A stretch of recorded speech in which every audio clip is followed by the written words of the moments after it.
He impaled thousands, feasted beside corpses, and inspired the legend of Dracula. But in the end, Vlad the Impaler's own head was sent to his enemies in a sack. This is the brutal rise and fall of history's bloodiest tyrant. In 1431, deep within the fog-wrapped mountains of Transylvania, a child was born under an omen, a crimson dragon on a black seal. That child was Vlad III, the man the world would later fear as Vlad the Impaler. His father, Vlad II Dracula, was no ordinary noble. He belonged to the Order of the Dragon, a secret society sworn to defend Christianity against the Ottoman Turks. The name Dracula meant the dragon. And his son? He would become known as Dracula, son of the dragon. But Vlad's life was cursed from the start. At just 11, he and his brother Radu were taken by the Ottomans as hostages. It was meant to ensure his father's loyalty to the Sultan. But instead of protection, Vlad received pain. Inside the cold stone halls of the Ottoman palace, he learned the languages of war and the silence of fear. He witnessed floggings, impalements, and public executions. He studied not only how to rule, but how to destroy. Unlike Radu, who adapted, converted to Islam, and even gained favor, Vlad seethed with fury. Every whip crack, every scream fueled his hunger for vengeance. Then came betrayal. In 1447, while still a prisoner, Vlad received chilling news. His father was murdered by his own nobles. His older brother was blinded and buried alive. That was the moment Vlad ceased to be a boy. When released, he returned to Wallachia, a shattered land. Nobles had turned on his bloodline. Ottomans lurked at the borders. Chaos ruled. But Vlad was born for chaos.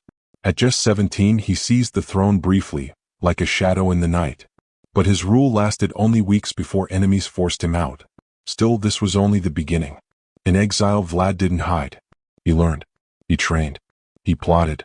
And most of all, he remembered every name, every betrayal. When he returned, it would not be as a ruler. It would be as revenge given flesh. After 12 years in chains, Vlad returned, not to forgive but to finish the bloodbath. His enemies hoped for mercy, but they had forgotten who he was. In the bitter winter of 1476, Vlad Dracula returned to Wallachia. Older, harder, haunted. The scars of betrayal hadn't faded, and the throne that had once trembled beneath him now stood cold, occupied by his brother Radu's Ottoman-backed allies. But the world had changed. The Ottomans were stronger. Wallachia was weaker. And Vlad had no army, just revenge.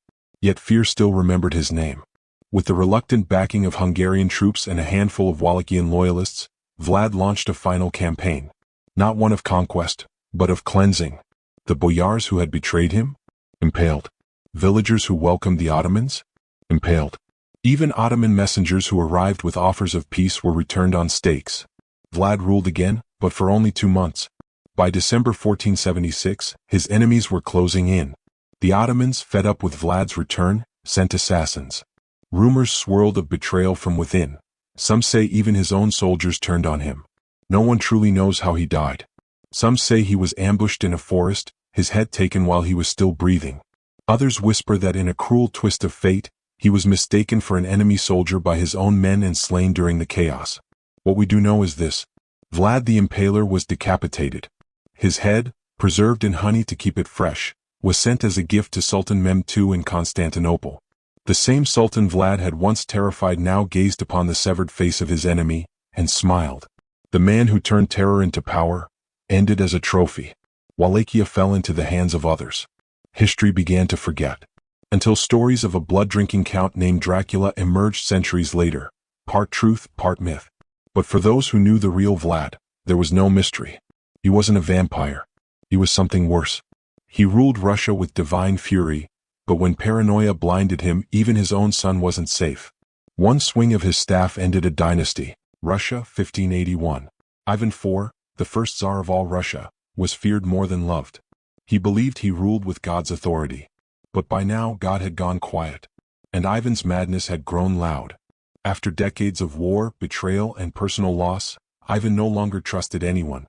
His oprichniki, his personal death squads, roamed the streets in black, torturing nobles and peasants alike. The very walls of Moscow whispered with fear. But Ivan still had one heir he cherished, his son, Ivan Ivanovich. The prince was strong, intelligent, and popular, a beacon of hope for the future of Russia. But one mistake would seal his fate. In November of that year, Ivan IV stormed into the chambers of his pregnant daughter-in-law. Furious at her revealing attire, he beat her so severely that she miscarried. His son, enraged, confronted his father. "You've killed my wife's child." The Tsar's eyes burned. His grip tightened around his scepter. What followed was a moment that would echo through history. Ivan struck his son in the head with the iron tip of his staff. The blow cracked the prince's skull. In that instant, Ivan IV realized what he'd done. Historical accounts say he cradled his dying son in his arms, wailing, "I have killed my son. I have killed my son." But it was too late. The last true heir of Ivan the Terrible died a few days later. With him died the future of the Rurik dynasty. Ivan himself died just 3 years later, riddled with disease, paranoia, and guilt. Russia fell into chaos, what history calls the time of troubles, a bloody civil war that nearly erased the Russian state. All because a father let madness override love. Ivan the Terrible was buried in a cold stone tomb. But the memory of a father weeping over the son he murdered became one of the most tragic images in Russian history. They ruled with fear, with iron, with blood, with fire. But no matter how powerful they were, they all paid. Vlad's head rolled into a foreign land. Elizabeth bathed in blood, only to drown in it. Caligula's madness ended with cold steel. Rasputin drowned beneath ice that wouldn't silence him fast enough. Ivan, he broke his own bloodline with one blow. Their names echo through time, but not in praise, in warning. Because when power corrupts the soul, and cruelty feeds the throne always takes its price.